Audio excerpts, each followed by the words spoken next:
The moment you return what could save your life, you find out who you truly are in the eyes of power. Emily Carter never thought a single decision could shift the entire direction of her life, until the night she walked through the rain-soaked streets of Boston carrying a black bag that did not belong to her. She was a white American woman in her mid-20s, living a life defined by financial pressure, long shifts, and the quiet weight of choosing between survival and principle every single day.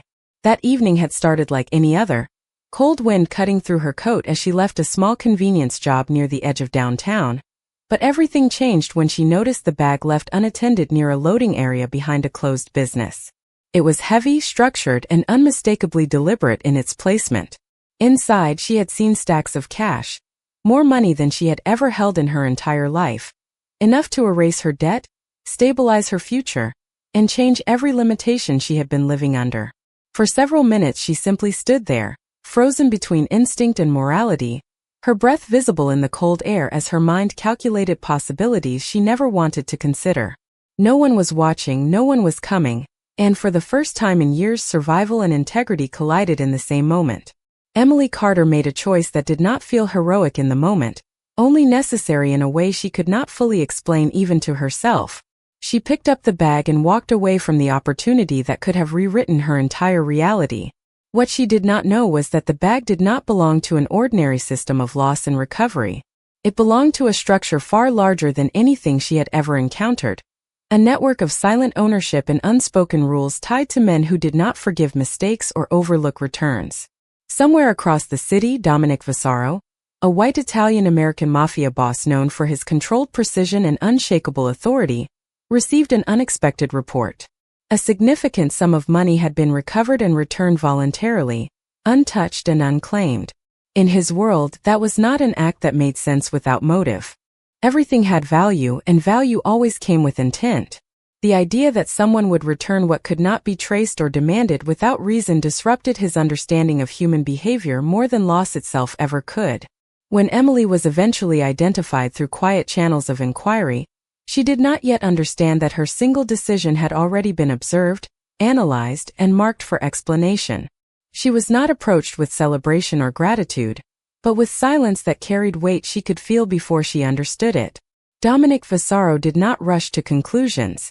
Instead, he observed her from a distance, studying not what she said, but what she chose not to do, how she carried herself under pressure, how her expression revealed discomfort rather than confidence. In his experience, people either acted out of fear, strategy, or gain. What he saw did not fit any of these patterns cleanly. Emily did not look like someone who had calculated advantage. She looked like someone who had paid for a decision that gave her nothing in return. And in a world where everything had a price, that kind of behavior was not just rare, it was suspicious by default.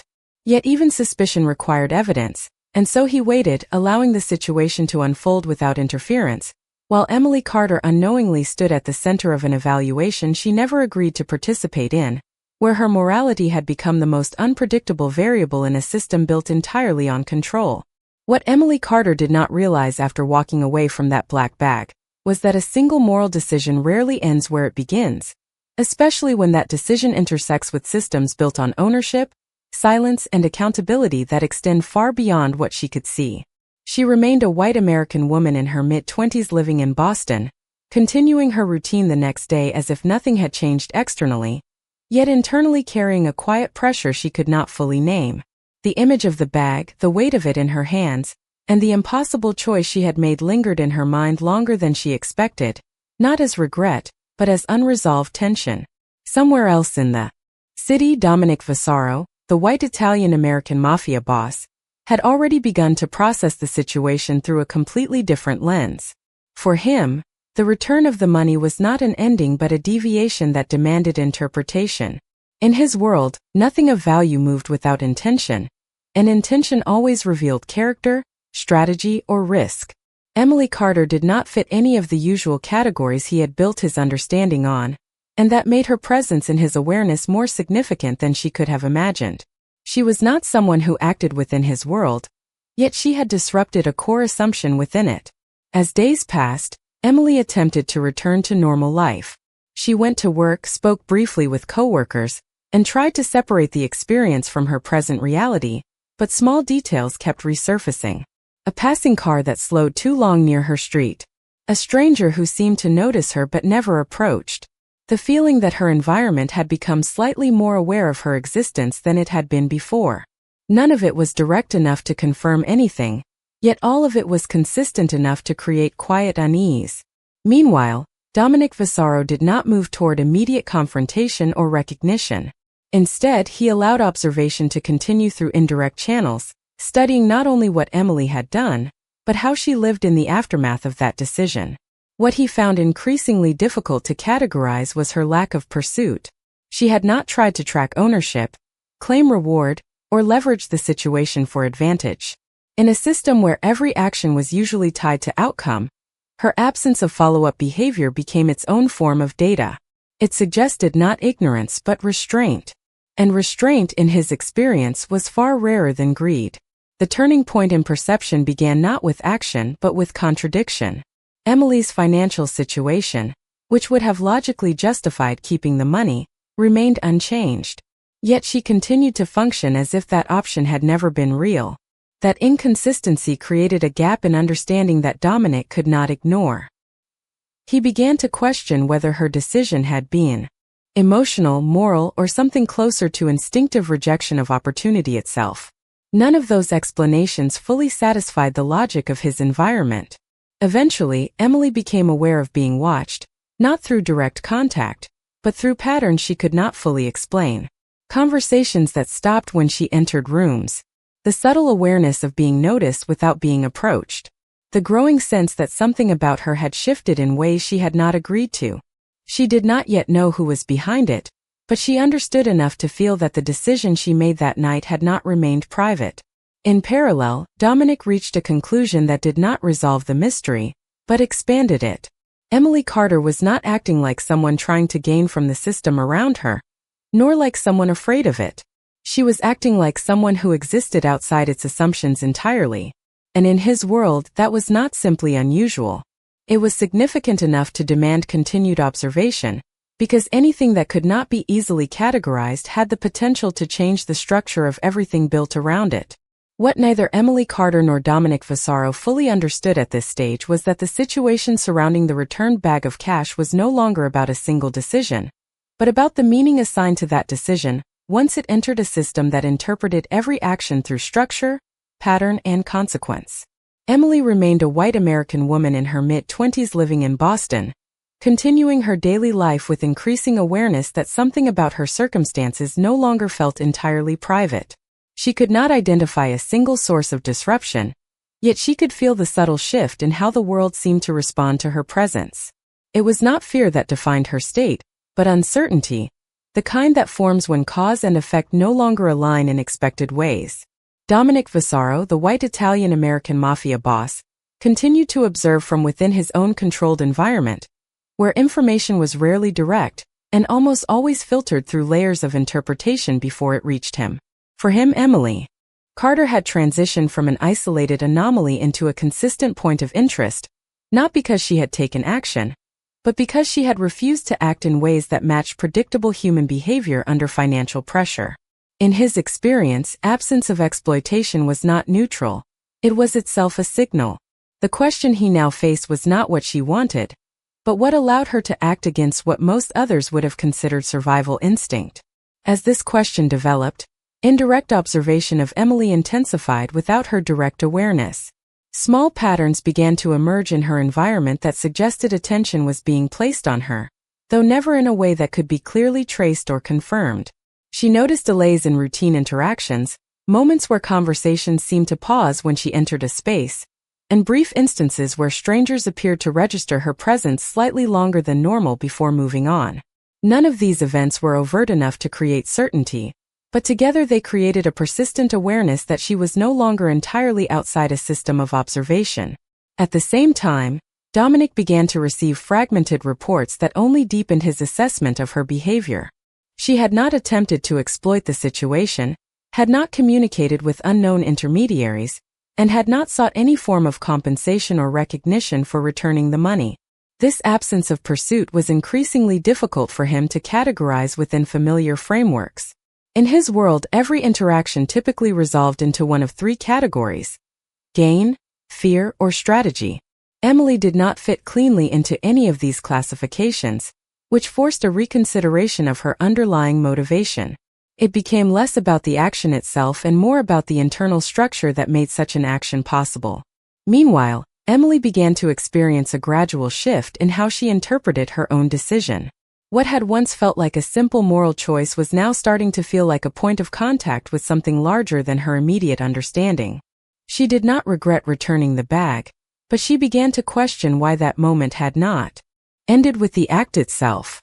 Instead, it appeared to have extended beyond her control, drawing attention she neither requested nor understood. Dominic, on the other hand, reached a parallel but different conclusion. Emily Carter was not operating within his world's logic, and yet she had produced an outcome that influenced it. That contradiction became the central focus of his attention. It was not her morality alone that mattered, but the fact that her morality functioned independently of expected reward structures. In a system built on predictable exchanges, that independence represented an unknown variable. And unknown variables, in his experience, were never ignored for long. As the distance between their awareness of each other subtly decreased, neither of them initiated direct contact. Instead, the connection between them was forming through interpretation, observation, and unresolved questions. Emily felt the pressure of being indirectly seen without understanding why, while Dominic continued to refine his understanding of a woman who had disrupted his expectations without ever attempting to enter his world. And within that imbalance of knowledge and ignorance, the foundation of something neither of them had yet named was beginning to take shape. By the time the next phase of events began unfolding between Emily Carter and Dominic Vasaro, the situation had already evolved beyond the initial act of returning the cash, transforming instead into a sustained pattern of observation, interpretation, and subtle psychological distance that neither of them had explicitly agreed to but both were now living inside. Emily remained a white American woman in her mid-20s in Boston, continuing her routine with increasing awareness that her environment no longer felt entirely neutral, as if her presence now carried an invisible weight she could not define but consistently sensed in small deviations around her daily life.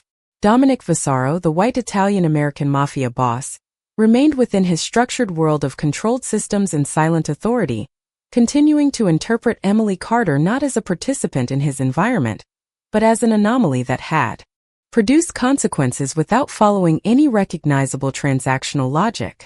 What made the situation increasingly complex was not direct interaction, but the growing accumulation of indirect signals that neither of them fully controlled. Emily began noticing that her daily movements were occasionally intersected by patterns that felt too structured to be random. Certain spaces she entered seemed subtly prepared, not in an obvious or theatrical way, but in minor adjustments that suggested attention had been placed on her without explanation. Conversations would sometimes pause briefly when she arrived, not in hostility, but in a way that created a quiet awareness that she was being registered more carefully than before. These experiences did not confirm anything concrete, but they disrupted her sense of isolation in ways she could not fully dismiss. Meanwhile, Dominic continued refining his internal assessment of her through indirect reports and behavioral observation. What stood out to him was not that she had returned the money, but that she had done so without attempting to convert the act into advantage, recognition, or leverage. In his framework, actions were typically extensions of intent tied to outcome, yet Emily's behavior appeared disconnected from expected reward structures. This created a conceptual gap that he could not resolve through standard categorization. She was neither a threat nor an asset in the conventional sense, yet her actions had already influenced structural awareness within his operational environment. As this gap widened, Dominic did not move toward direct confrontation. Instead, he maintained distance, continuing to observe her under controlled conditions, allowing patterns to emerge without interference. Emily, unaware of the full scope of observation, began to experience an internal shift of her own. The initial certainty that her decision was purely personal morality began to erode as repeated coincidences accumulated around her. She could not determine whether she was being observed, influenced, or simply becoming more aware of details she had previously ignored, but the consistency of these small irregularities made it increasingly difficult to dismiss them as random chance. At the same time, she began to question her own understanding of the moment she returned the cash, not in regret, but in curiosity about why that single decision seemed to extend beyond its immediate context. Dominic, on the other hand, reached a parallel but separate conclusion. Emily Carter represented a type of behavioral independence that did not conform to predictable environmental incentives.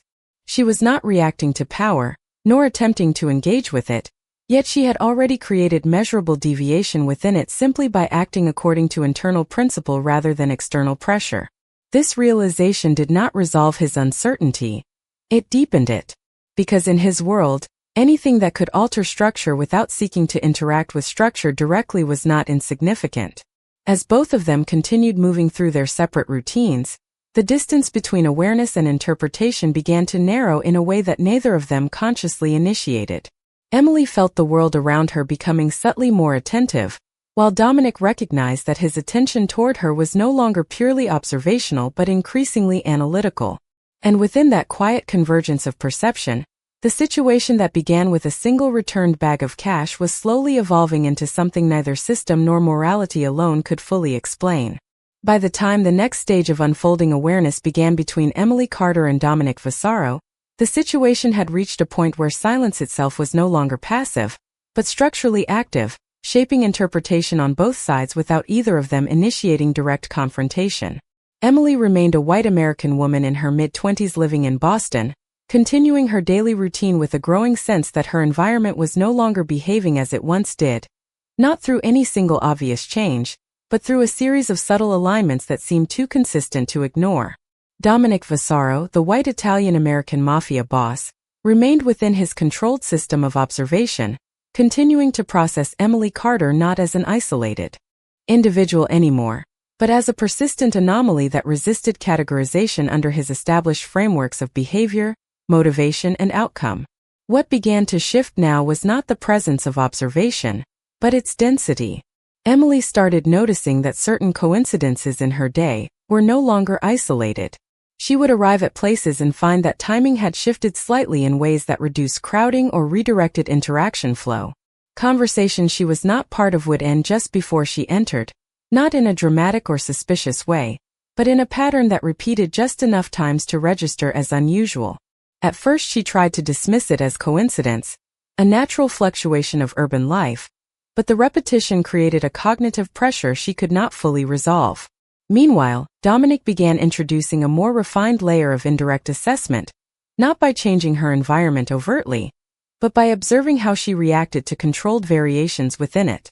Small adjustments were made in proximity dynamics, timing windows, and informational exposure, all designed not to influence her directly, but to measure her response consistency under shifting conditions. What he observed was increasingly difficult to interpret within standard behavioral models. Emily did not react with predictable fear, opportunism, or avoidance. Instead, her responses appeared internally regulated, guided by something closer to principle than adaptation. This distinction mattered to him more than any single action she had taken. One afternoon, Emily found herself in a shared public interior space where she became aware, more clearly than before, that certain individuals seemed positioned in ways that subtly accounted for her movement. There was no direct engagement, no confrontation, no visible instruction, but there was structure in how paths remained open, how transitions between spaces felt unintentionally guided, rather than obstructed. It was the first time she allowed herself to consider that what she had been experiencing might not be random at all, but neither could she assign intent to it with certainty. At the same time, Dominic observed this moment indirectly through layered reporting and behavioral tracking. He noted not her actions alone, but the timing of her pauses, the duration of her hesitations, and the way her movement patterns began to show increased cognitive processing in response to environmental consistency. In his framework, this indicated a transition from passive existence within the system to active interpretation of it. That transition was significant because it meant she was no longer only being observed, she was beginning to observe back, even if she did not yet understand what she was seeing. The convergence between them remained indirect, but it was no longer abstract. Emily began to feel that her environment was not neutral, while Dominic began to recognize that her awareness of structure was increasing without external prompting. Neither of them had spoken, Neither had confirmed anything, but the system between them was no longer one-directional. It had become relational in function, even if not in acknowledgment. And within that unspoken shift, both observer and subject were now operating under a new condition. Awareness was no longer confined to one side, and whatever was shaping their interactions was beginning to stabilize into something that could no longer remain entirely invisible. By the time the next stage of convergence began between Emily Carter and Dominic Vasaro, the nature of their connection had shifted from indirect observation into a state where awareness itself had become reciprocal in function, even if neither of them had acknowledged it in direct terms. Emily remained a white American woman in her mid-20s living in Boston, continuing her daily life with a growing internal recognition that the patterns surrounding her were no longer random in the way she once assumed, but structured in a manner she could feel even when she could not fully interpret it. Dominic Vasaro, the white Italian-American mafia boss, remained within his controlled operational environment, continuing to process her behavior not as isolated events, but as a continuous behavioral profile that was gradually revealing more complexity than his initial classification had allowed. What changed now was the stability of interpretation on both sides. Emily began to notice that her previous assumption of simple coincidence no longer held under repeated observation. Situations that once felt ambiguous now appeared to follow a subtle logic of timing and placement that consistently positioned her in less chaotic, more controlled circumstances. She did not yet have language for what this meant, but she could no longer fully dismiss it as chance. At the same time, Dominic registered a significant shift in her behavioral consistency. Her movements were no longer purely reactive or uncertain. Instead, they reflected a transitional state where interpretation was actively forming in real time. In his framework, this was the moment where an external subject stopped being purely observed and began constructing awareness of the system observing them, even without full comprehension of its structure. This transition was rare and therefore significant. One afternoon, Emily found herself pausing longer than usual in a shared urban interior space, not because anything overt had changed, but because her attention was drawn to the consistency of absence. She noticed that disruption she would normally expect in a busy environment did not occur around her in the same way they did elsewhere.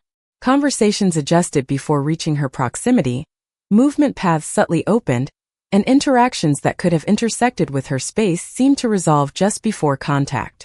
None of this was dramatic enough to confirm intent, but it was consistent enough to challenge her previous understanding of randomness. Dominic observed this moment indirectly through structured reports and environmental tracking. What he noted was not her confusion, but her hesitation, the increased duration of her pauses, and the way she began to test environmental flow without fully committing to interpretation. In his assessment, this indicated that she was no longer simply reacting to her surroundings but beginning to model them internally. This was not yet awareness of him, but awareness of structure itself. As this realization developed on both sides, neither Emily nor Dominic initiated direct contact. Instead, the system between them continued to evolve through indirect confirmation. Emily felt increasingly that her environment responded to her presence in ways she could not fully explain, while Dominic recognized that her ability to detect structural consistency was improving without instruction or exposure. The important shift was not in what either of them knew, but in the fact that both were now operating within overlapping layers of perception. Emily was beginning to sense that her decisions existed within a larger context, while Dominic observed that her interpretation of that context was forming independently of his influence. This created a state of alignment without communication, where observer and subject were no longer separated by pure asymmetry. Instead, they were beginning to occupy the same field of awareness from different positions within it. And within that field, the distinction between coincidence and intention was slowly dissolving into something neither of them yet had the language to define, but both were already beginning to feel. By the time the next stage of convergence between Emily Carter and Dominic Vasaro began to take a more defined psychological shape, the situation had moved beyond observation alone and entered a phase where interpretation itself was becoming the primary force shaping their internal realities, even though neither of them had yet acknowledged any form of direct connection. Emily remained a white American woman in her mid-20s living in Boston, continuing her daily life with an increasing awareness that the world around her no longer felt entirely neutral, as if certain outcomes were subtly arranged in ways she could sense but not fully explain. Dominic Vasaro, the white Italian-American mafia boss, continued operating within his structured environment of controlled information and layered observation, where every variable was evaluated not only for what it was, but for what it implied when placed in relation to other variables. At this point, the dynamic between them had evolved into something more complex than simple observer and subject. Emily was no longer just being observed indirectly, she was beginning to actively interpret the structure of her own experience, even without identifying its source. She found herself noticing that certain difficulties she would normally expect in daily urban life seemed to resolve themselves slightly before becoming obstacles. Timing mismatches, crowded intersections, and routine disruptions appeared to adjust in ways that reduced friction in her movement through the city. She did not interpret this as intentional at first, but the repetition of these patterns created a cognitive tension she could not easily dismiss. Meanwhile, Dominic observed this phase of her behavioral development with increasing analytical focus. What he identified was not change in her environment alone, but change in her response to it. She was beginning to test consistency, not through conscious experimentation, but through subtle hesitation and pattern recognition. In his assessment, this represented a critical threshold, the moment when an individual stops perceiving events as isolated occurrences and begins to form an internal model of underlying structure. This transition was significant because it indicated that Emily Carter was no longer purely reactive. She was beginning to construct interpretation frameworks that aligned with systemic behavior patterns she did not yet fully understand. One afternoon, Emily experienced a moment of heightened awareness while moving through a familiar public environment. Without any single triggering event, she became conscious of the fact that her movement through space seemed unusually uninterrupted compared to what she would normally expect.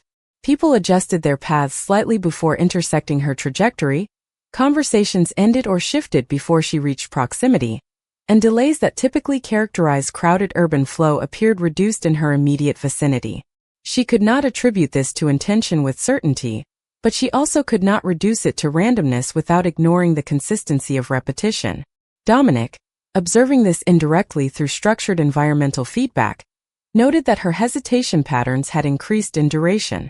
She was no longer moving purely through space, she was evaluating space as she moved through it. This distinction, though subtle, marked a fundamental shift in cognitive engagement. It meant she was beginning to perceive structure without explicit awareness of its origin.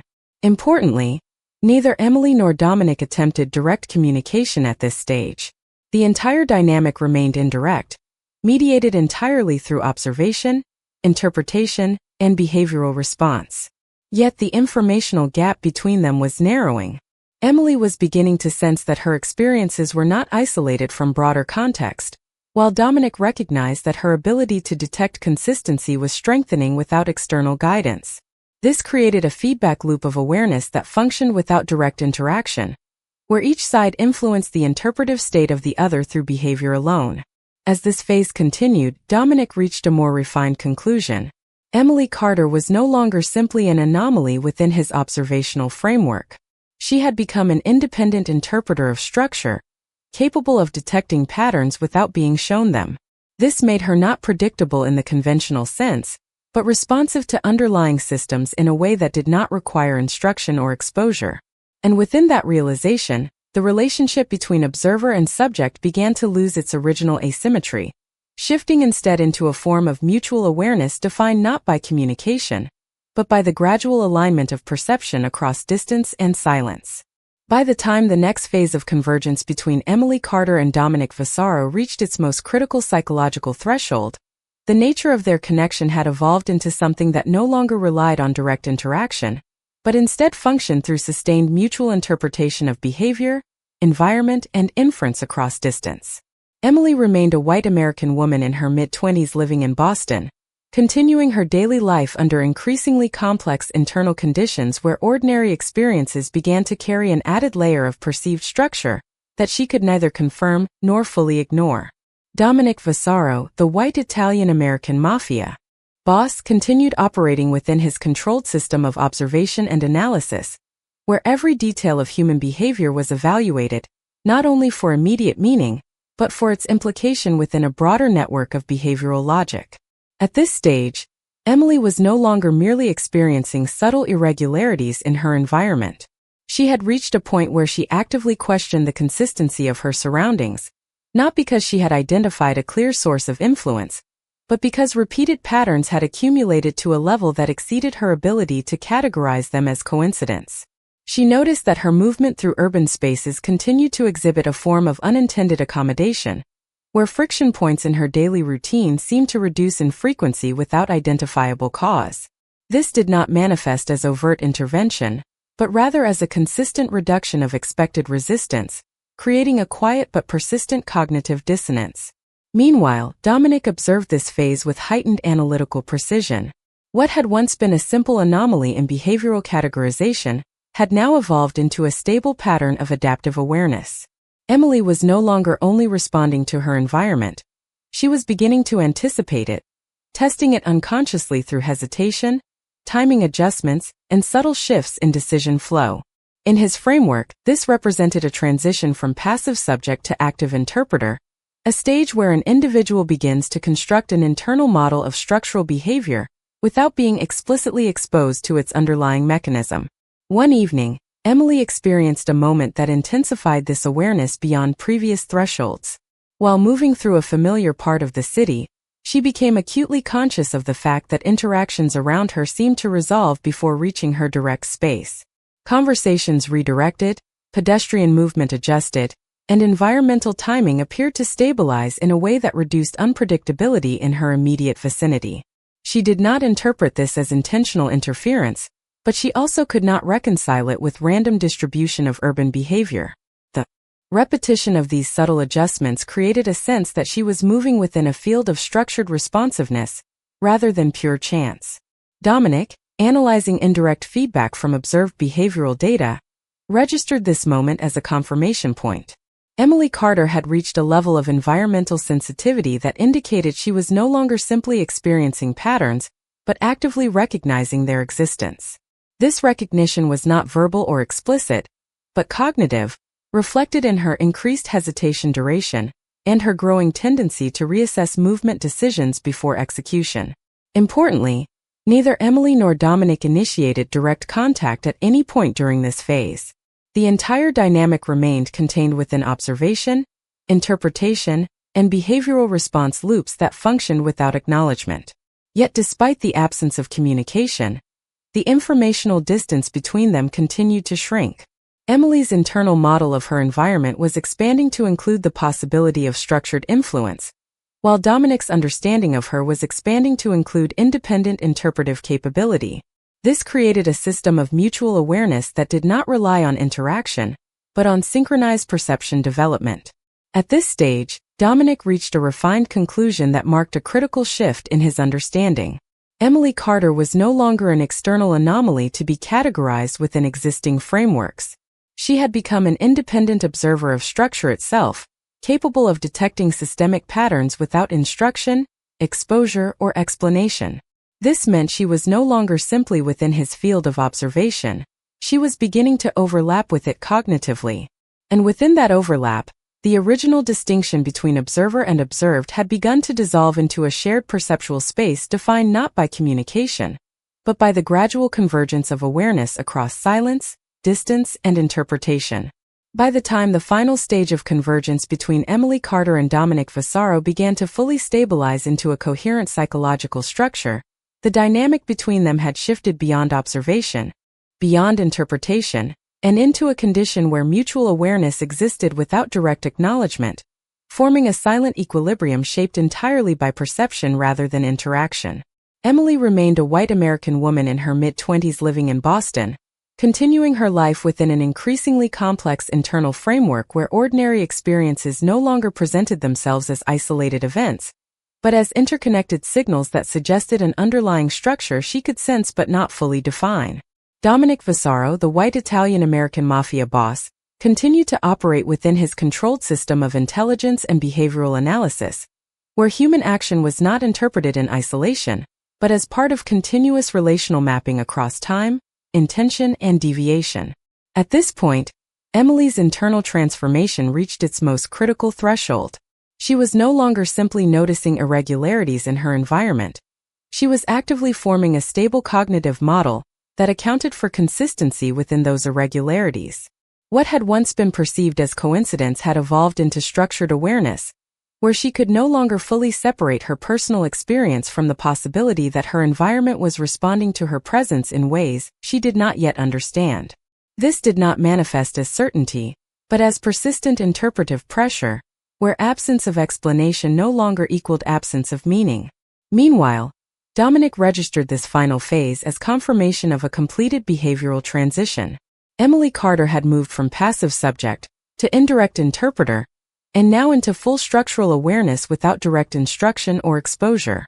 In his framework, this represented an exceptionally rare category of behavioral development, where an individual independently reconstructs the logic of a system through environmental consistency alone. She was no longer simply reacting to patterns or testing them unconsciously. She was now maintaining them cognitively, even without recognizing their origin. One evening, Emily experienced a moment of clarity that did not arrive as revelation, but as accumulation. While moving through a familiar urban setting, she became aware that the consistency she had been sensing was no longer fragmented. It had coherence. The timing of events, the adjustment of interactions, and the reduction of environmental friction in her immediate space were no longer isolated phenomena, but part of a continuous structure that appeared to respond to her presence in a stable and measurable way. She did not yet understand who or what was responsible, but she could no longer deny that it existed. Dominic, observing from within his controlled distance, recognized that this was the point where observation no longer needed reinforcement. Emily had reached independent interpretive equilibrium. She was now capable of maintaining awareness of structural influence without requiring additional exposure to confirm it.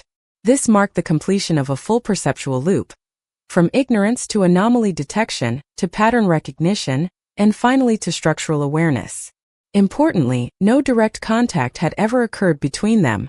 Every shift had been mediated through silence, timing, and interpretation. Yet despite this absence of interaction, the connection between Emily Carter and Dominic Vasaro had reached a state of functional alignment. They were now operating within the same perceptual field from opposite positions, she as the interpreter of structure, and he as the architect of observation.